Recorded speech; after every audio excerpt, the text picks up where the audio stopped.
Akkam jirtu daawwattoota keenya kun miidiyaa koodha. Amma yeroo oduuti. Oduu waliin Abduu Aqbayyanaa. Itoophiyaatti qorannoo vaayirasii COVID-19 guyyaa kaleessaa taasifameen namoota 653 irratti dhibeen kun argameera. Guyyaa kaleessaa qorannoo laaboraatoorii namoota 6,503 hojjetameen vaayirasichi namoota 653 irratti argamu ministeerri fayyaa beeksiseera. Lubbuun namoota 11 kan darbe yoo ta'u, qorannaa amma ammaatti geggeeffameen Itoophiyaatti namoota 15,200 irratti vaayirasichi argamu ministeerri fayyaa beeksiseera. Namoonni haaraan 170 ta'an ammoo dandamataniiru. Waliigalaan Itoophiyaatti namoonni 6,526 kan dandamatan yoo ta'u, namoonni 239 lubbuun isaanii darbeera. Manni murtii federaala Itoophiyaa guyyaa kaleessaa dhimma obbo Baqqalaa Garbaa ilaaluudhaan poolisiidhaaf guyyaa qorannoo dabalataa 8 dabaleera.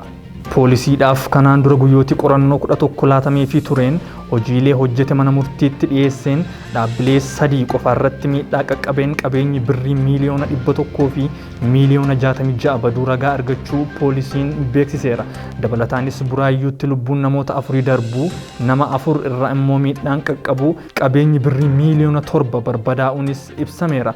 Garicharraa shugguxoota argaman 7 keessaa 2 kan obbo Baqqalaati kan jedhe qorataan poolisii amma ammaattis ragaalee namoota 50 dhaggeeffachuu beeksiseera. Obbo Baqqalaan gama isaaniitiin poolisiin akka yaada irraa hin fuudhiin himanii yakka ittiin shakkaman tokkollee na hin ilaallatu jedhaniiru. Kan isaanii yakka ani hin beekne natti funaananiif akka ani filannoo irratti hin hirmaanneef jechuunis dubbataniiru. Manni murtiis bitaa fi mirga dhaggeeffachuun guyyaa 8 qorannaaf dabaluu beeksise. Yuunivarsiitiin Dambidolloo gamoowwan haaraa ijaareef maqaa kenne. Yuunivarsiitiin Dambidolloo bakka bultii barattootaa kanaan dura ijaarsisee ture yaadannoo artistootaa fi gootota Oromoo wareegaman eebbisaa addunyaa fi Hacaaluu Hundeessaa jechuudhaan moggaase.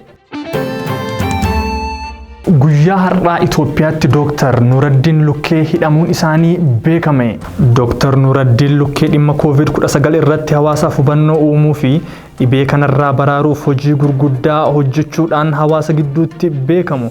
Dhibeewwan biroo irrattis gorsa kennaa kan turan yoo ta'u, amma erga artist Hacaaluu Hundeessaa ajjeefamee humni mootummaa qabee hidhee jira.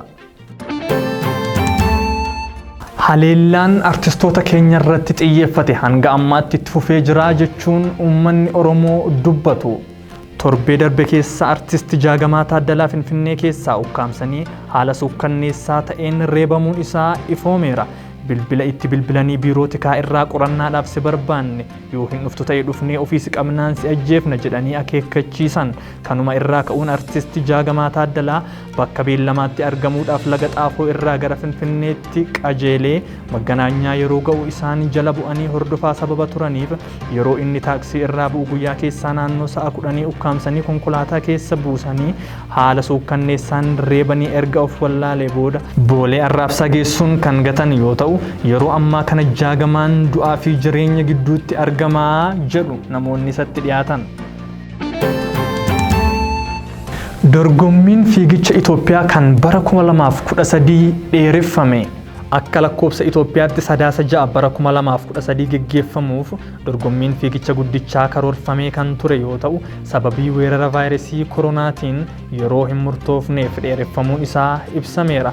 Dhaabbanni fiigicha guddicha Itoophiyaa akka beeksisetti gara fuulduraatti yeroon galmee fi fiigichi yoom akka geggeeffamu kan ibsamu ta'uu dubbatan. Pirezidaantiin US Donald Trump qorichi busaa dhibee koronaa vaayirasii ni fayyisaa jechuun dubbatan. Faallaa ogeessota fayyaa isaan gorsaniin dhaabbatanii kan jiran Pirezidaantiin US Donald Trump waan ani dubbadheef qofa diddan malee qorichi busaa haayidrookiloorikiniin koronaa vaayirasii ni fayyisa jechuun dubbataniiru. Haa ta'u malee qorichichi vaayirasicha fayyisuu isaaf ragaan hin jiru. Kanumaan wal qabatee ogeessonnis inumaa rakkoo fayyaa onnee fiduu mala jechuun ibsaniiru. Oduun bitootessa 29 bara 2020 qopheeffanne kana fakkaata ture. Waan waliin turtaniif galatoomaa.